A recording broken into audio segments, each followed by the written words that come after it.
نبی عصر کی نماز ایسے وقت پڑھتے تھے کہ ان کے حجرہ میں سے ابھی دھوپ باہر نہیں نکلتی تھی۔ رسول اللہ نے عصر کی نماز پڑھی تو دھوپ ان کے حجرہ ہی میں تھی، سایہ وہاں نہیں پھیلا تھا۔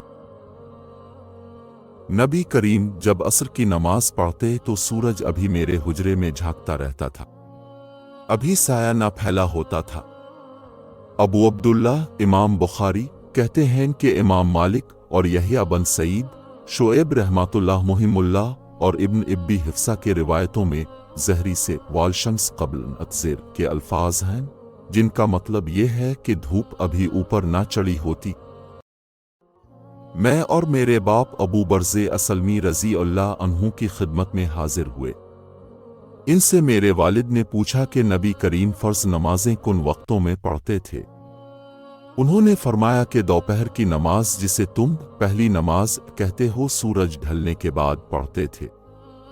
اور جب عصر پڑھتے اس کے بعد کوئی شخص مدینہ کے انتہائی کنارہ پر اپنے گھر واپس جاتا تو سورج اب بھی تیز ہوتا تھا۔ سیار نے کہا کہ مغرب کے وقت کے متعلق اپنے جو کچھ کہا تھا وہ مجھے یاد نہیں رہا،